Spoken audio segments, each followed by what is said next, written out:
Meditrinalia is a festival that celebrates the end of the wine harvest. There's not much known about this today because it was lost in the Roman religions. But we do know that at the end of the wine harvest, the Romans would celebrate it by mixing the old wine and the new wine and drinking them together. Meditrinalia stems from the word meditri, which means to heal. The Roman festival, they seem to have made up a Roman goddess to relate it back to the gods, and they called her Meditrina. And they tried to relate it back to the gods to make it a part of the Roman religion. And today there's still not much known about it. The Roman festival today is still known as Meditrinalia, and it's still celebrated by mixing the old wine and the new wine together and drinking it.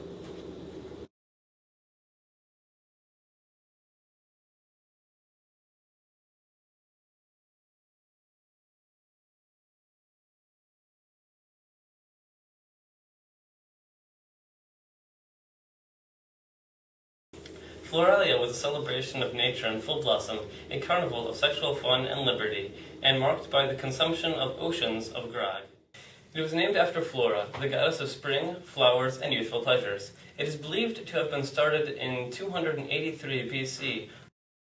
Games were instituted in honor of Flora, but were soon discontinued until 173 BC, when they were restored as a 6-day festival known as Ludi Florales.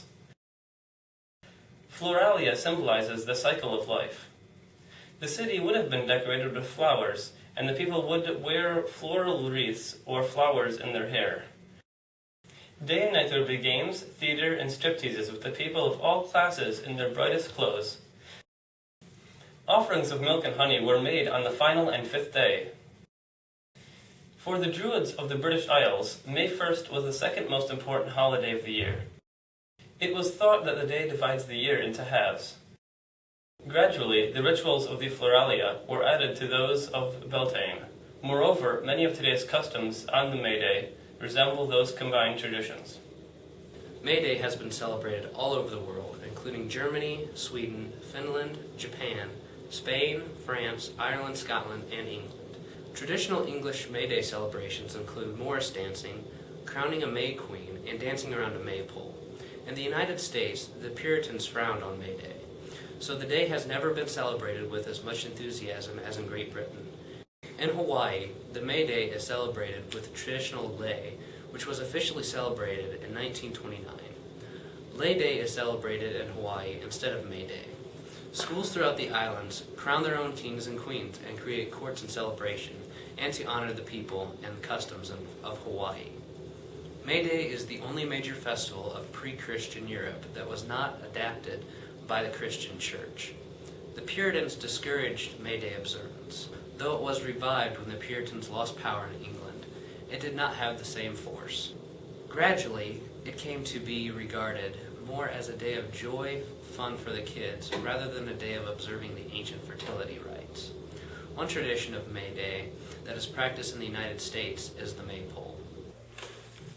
Uma das coisas legais de estar The maypole is a tall wooden pole, traditionally hawthorn or birch, with several long colored ribbons suspended from the top.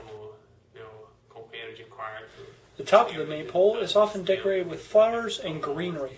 Pairs of boys and girls, or men and women, stand alternately around the base of the pole, each holding the ribbon.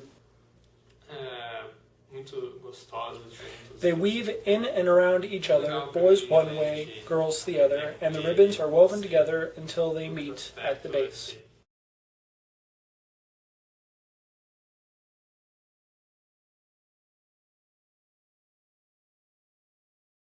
Sukkot is mostly an agricultural festival.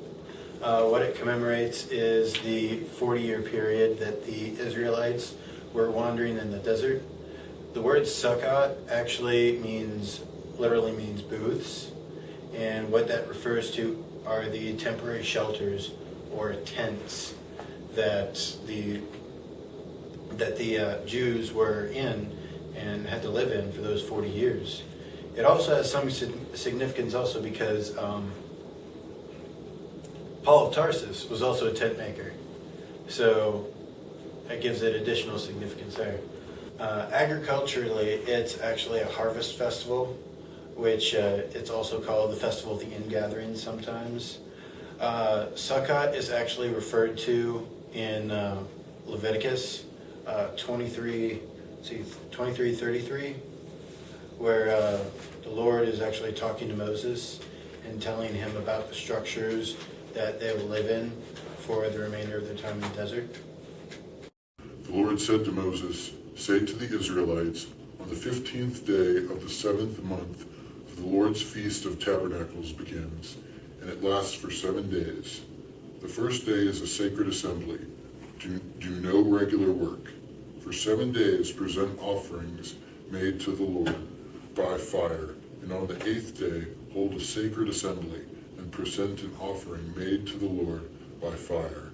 It is the closing assembly. Do no regular work." Hey kids, it's what you've all been waiting for. It's origami time! Yay! Well, kids, welcome to Origami Time with me, John. Today, I'm going to teach you all how to make a tent in honor of the holiday Sukkot. So, what I need all of you to do is get out a normal piece of paper, just like this. It can have lines on it, but all of you need a piece of paper like this. And now I'll wait until everybody does it. Yay! No, I'm serious. I need everybody in class right now to get a piece of paper just like this so you can make a tent. It's important.